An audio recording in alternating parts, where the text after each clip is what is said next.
Now, John, I'm going to keep you there and just go to item 12 for Tūranga, just because you need to be off doing some work. So thanks for this report. I mean, it was a good run through the history of how we got from 2011 to the final result, which it has been an exceptional result.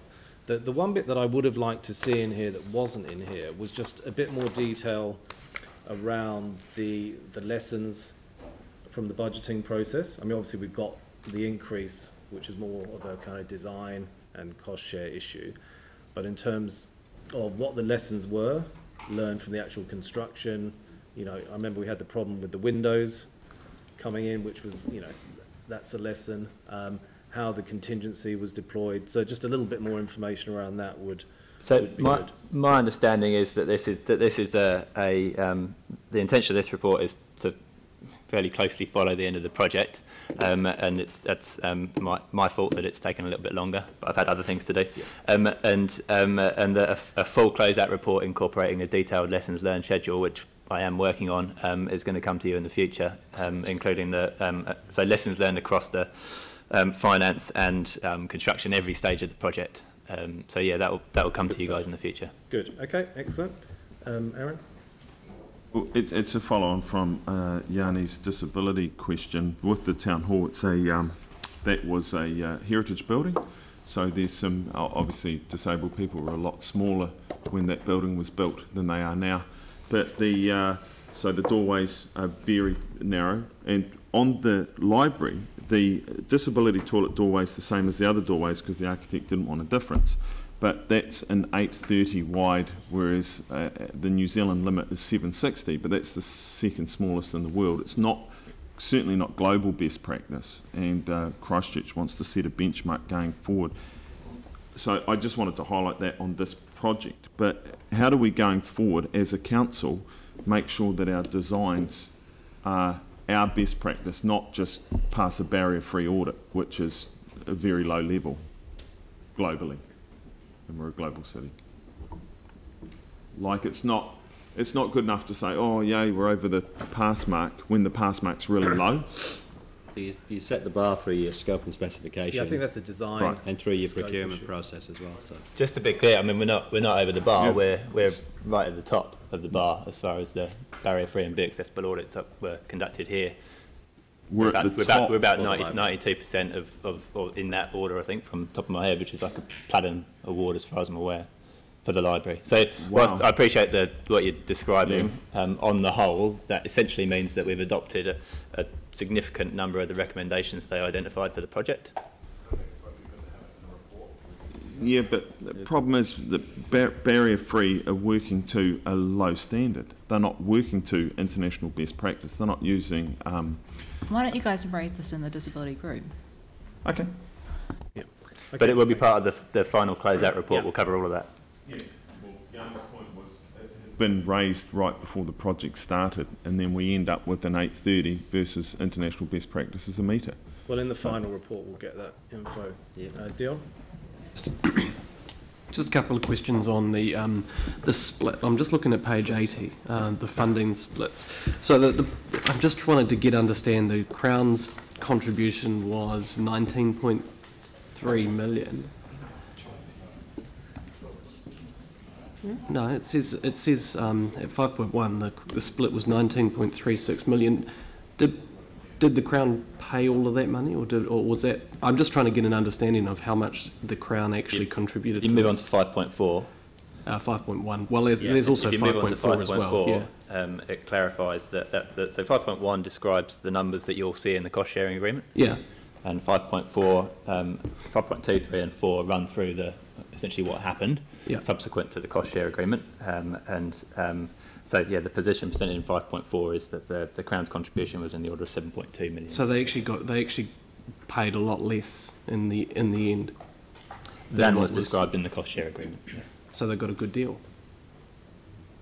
Obviously, it's not really a question for John. Yeah, I know, but that was a rhetorical question, I suppose. And we paid for the contamination or the decontamination of the land as well. On top of that, we did. Is that what I'm reading? you added 7.7 million to the budget in April 2016, being the contribution to the Crown for the land of 5.5 and 2.2 for the site remediation. Yeah, that's quite interesting because I mean, from that point of view, we could say the Crown owes us some money for this project, but that's not a question for you to answer. The other question I was just going to ask was around the actual budget and the 6 million that was contingency. So I just wanted to understand from staff point of view, you look at the money that we approve, which is the sum of money plus contingency, as the overall budget. And then, you know, it says it's $0.8 million under the budget. Is that the budget, including all the contingency? Yes. Okay. Phil, you had a question?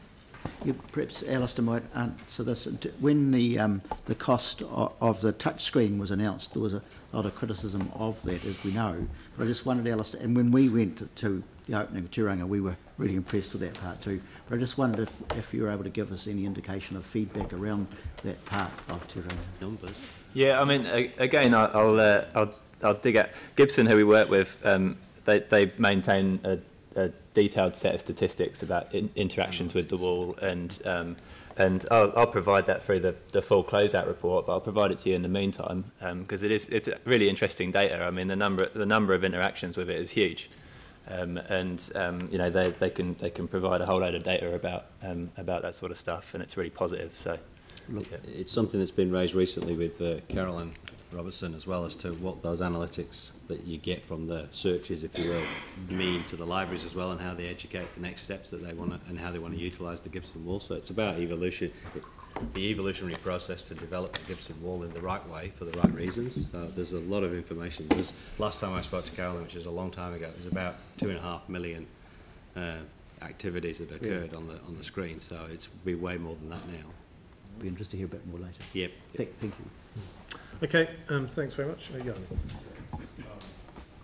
Just basically wanted to chat. I mean, basically, I work out the 10 million was going to be from government or SERA or CCDU. So total kind of outstanding from central government's about 22 million. Is that? That's not a question for John. Oh, well, I mean, it's in this report. So, okay. So I just wondered if we looked at a sort of, when we're getting these close-up projects, these individual projects, obviously the cost of repairing the existing building and the environmental impact of demolishing it, building new. Do we have any measure of the environmental footprint that this decision has had?